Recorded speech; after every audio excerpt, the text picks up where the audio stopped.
बसपा लगातार सुरक्षित सीटों पर अपने कार्यक्रम कर रही है, वहां की सीटों की समीक्षा हो रही है और ये जिम्मेदारी निभा रहे हैं इस समय पार्टी के राष्ट्रीय महासचिव सतीश चंद्र मिश्र जी। आज राजधानी लखनऊ के मोहनलालगंज में भी ये उन्होंने एक जनसभा की। हमारे साथ में सर मौजूद है। सतीश जी, लगातार आप सुरक्षित सीटों पर दौरा कर रहे हैं, समीक्षा कर रहे हैं, अभी तक का जो माहौल है क्या कहता है? देखिए, अभी तक का माहौल तो बहुत अच्छा है बहुजन समाज पार्टी के लिए। बहुजन समाज पार्टी के साथ में जिस तरह से हम पूरे प्रदेश में घूमे हैं और अभी भी जा रहे हैं, अब तो दूसरे दौर पे जा रहे हैं, तो जिस तरीके से लोग हमारे साथ में जुड़ रहे हैं, जिस तरीके से आज सर्व समाज के लोग जुड़ रहे हैं और जिस तरह से हम देख रहे हैं कि ब्राह्मण समाज, दलित समाज, अल्पसंख्यक समाज, सभी लोग उनसे आज दुखी हैं इस सरकार से और इस सरकार को उखाड़ के फेंकना चाहते हैं। और उनको ये भी दिख रहा है कि कैसे बहुजन समाज पार्टी जब सरकार थी तो किस तरह का सबके साथ में भाईचारा बना करके सबको साथ में लेने का काम, विकास के साथ साथ में ये भी करने का काम किया था। तो अब की बार बहुजन समाज पार्टी का माहौल ग्राउंड लेवल पे, बूथ लेवल तक जो हम गए हैं, बहुत अच्छा चल रहा है और हमारी पूर्ण बहुमत की सरकार बनेगी। आज आपके भाषण को हम सुन रहे थे, सपा और भाजपा को आपने लगभग एक तराजू में बराबर तौला है, क्या खास वजह? इसलिए कि ये दोनों, हमने बताया ना, 2003 में सरकार किसने बनाई थी? सपा की। तो सपा और भाजपा ये दोनों आपस में मिल जाते हैं, ये चुनाव के पहले मिलते हैं कि तुम्हारी भी बढ़ जाए, हमारी भी बढ़ जाए, और इस तरह से काम करने का। दोनों ही ब्राह्मण विरोधी हैं, दोनों ही दलित विरोधी हैं। तो इन लोगों के साथ में क्या है कि वो एक जाति का काम करते हैं तो ये आते हैं दूसरी जाति का काम करते हैं, खाली ये सर्वजन का नहीं काम कर पाते हैं। तो इसलिए ये दोनों की सोच एक सी है, दंगे फसाद मिलके कराते हैं, झगड़े मिलके कराते हैं। तो इसलिए इनके ये आपस में मिले जुले रहते हैं, इसी वजह से हम इनकी तुलना आपस में करते हैं कि एक ही तरह के हैं। भाजपा के शीर्ष नेतृत्व के जितने लोग हैं, प्रधानमंत्री जी भी लगातार यूपी के दौरों पर है और आज से जनविश्वास यात्रा भी निकाल रहे हैं, तो पूरा शीर्ष नेतृत्व उत्तर प्रदेश में है। देखिए, वो तो करेंगे ही करेंगे, उनके पास धन है, उनके पास पावर है, लेकिन इस धन का दुरुपयोग जितना भी कर लें, पावर का दुरुपयोग जितना भी कर लें, अब की बार जब वोट पड़ेगा तो वोट इसके दबाव में नहीं आएगा। जिस तरह चाहे जितने पत्थर लगा लें ये लोग, चाहे जो अपना एडवर्टाइजमेंट कर लें, असली चीज़ अब सरकार की क्या असलियत है ये जनता से अब छिपी नहीं है। उनको आपने पत्थर की बात की, तो चाहे गंगा एक्सप्रेसवे की बात हो, पूर्वांचल एक्सप्रेसवे या जेवर एयरपोर्ट की बात, सपा कहती है उसका प्रोजेक्ट है, आपने अभी कहा कि बसपा के प्रोजेक्ट है। देखिए, जेवर एयरपोर्ट कभी भी सपा नहीं कह सकती, आप कभी भी कहें, कभी नहीं कह सकती उसका प्रोजेक्ट है, क्योंकि जेवर एयरपोर्ट में कांग्रेस पार्टी के नेता ने कितना नाटक किया था, कितने ड्रामेबाजी की थी, वहाँ पर जा करके धरना प्रदर्शन से लेके क्या क्या नहीं किया। जब हम लोगों की सरकार में जेवर एयरपोर्ट का प्रोजेक्ट लेकर के आए थे, समाजवादी पार्टी ने भी कह दिया था कि हम इसको नहीं बनने देंगे, और उसके बाद जब उनकी सरकार आई तो उन्होंने ख़त्म करने का काम किया था, इस प्रोजेक्ट को ही ख़त्म करने का काम किया था। उसके बाद उनको लगा नहीं ठीक है, फिर चलते चलते कहा कि नहीं इसको हम चलाएंगे। भारतीय जनता पार्टी ने आके पत्थर आखिरी में लगाने का काम किया और कह रहे हैं कि हम बनाएंगे। गंगा एक्सप्रेसवे भी कोई नहीं कह सकता, क्योंकि मीडिया में, अखबारों में, सभी जगह है कि गंगा एक्सप्रेसवे हम लोगों के द्वारा लाया हुआ प्रोजेक्ट था और हम लोगों ने ही इसको शुरुआत की थी। इसको रोकने का काम इन दोनों पार्टियों ने जरूर किया था और कांग्रेस पार्टी ने भी किया था। तो इसलिए इसमें कोई ये कहना कि उनको कोई क्लेम कर लेंगे, ऐसा नहीं। सर, लगातार चाहे सपा हो, चाहे कांग्रेस, चाहे भाजपा, सभी शीर्ष नेतृत्व जो है वो फील्ड पर है। बसपा से अगर बात करें तो आप लगातार है, मायावती जी के कुछ बड़े कार्यक्रम जरूर हुए, लेकिन अगर बात करें क्या जिला स्तर पर भी बहन जी के कार्यक्रम होंगे?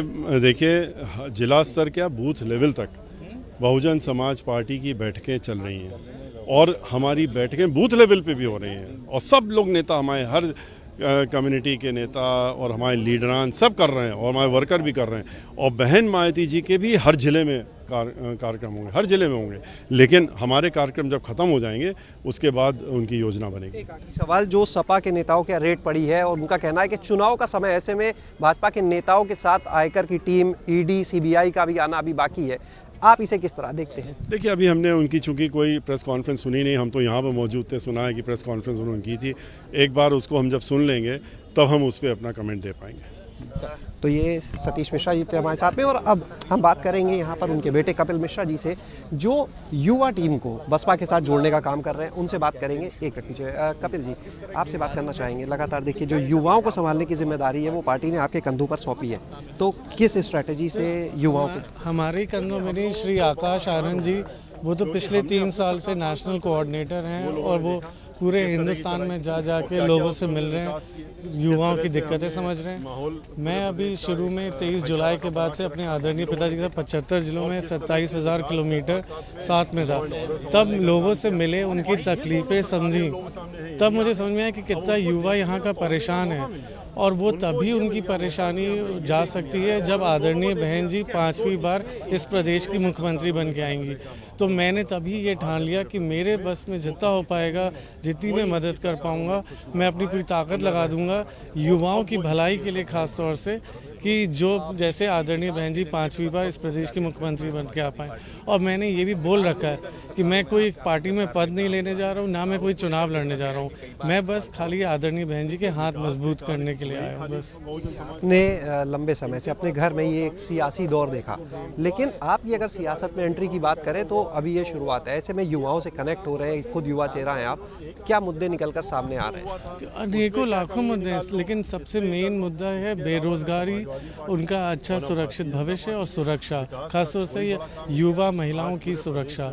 ये अगर कोई उनको प्रोवाइड करा सकता है, दे सकता है, तो वो आदरणीय बहन जी ही हैं। तो इसीलिए बहुत ज़रूरी है हमारे फ्यूचर, इस प्रदेश के युवाओं के फ्यूचर के लिए जो नेक्स्ट जनरेशन है, वो उनके अच्छाई के लिए कि आदरणीय बहन जी 5वीं बार उत्तर प्रदेश मुख्यमंत्री, उसके लिए मैं बस पूरे अपनी जी जान से मेहनत कर रहा हूँ, उनकी समस्याएं समझ रहा हूँ, आदरणीय बहन जी तक पहुँचाने का काम कर रहा हूँ।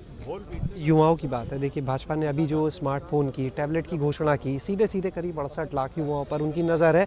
दूसरी तरफ अगर बात करें कांग्रेस की, तो वो प्रियंका गांधी जो है वो स्कूटी और स्मार्टफोन की बात कर रही हैं, सपा भी इस तरह की बातें करी।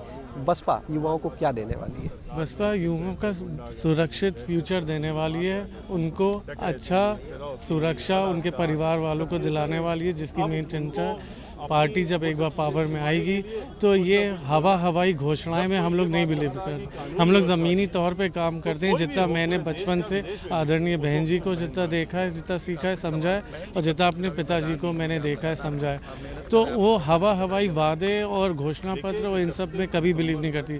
बहन जी आदरणीय चीज़ें करके दिखाती हैं, और युवाओं का इतना मुझे भरोसा है कि सुरक्षित भविष्य है, तो वो आदरणीय बहन जी के नेतृत्व में। तो यहाँ पर हमने सुना सतीश मिश्रा जी को और उनके बेटे कपिल मिश्रा जी को, जिनका साफ कहना है कि अब की बार बसपा की सरकार होगी और बहन कुमारी मायावती जी ही 5वीं बार उत्तर प्रदेश की मुख्यमंत्री भी बनेंगी।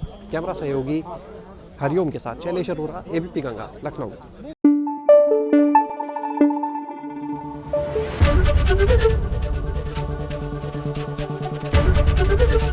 एबीपी गंगा, खबर आपकी, जुबान आपकी।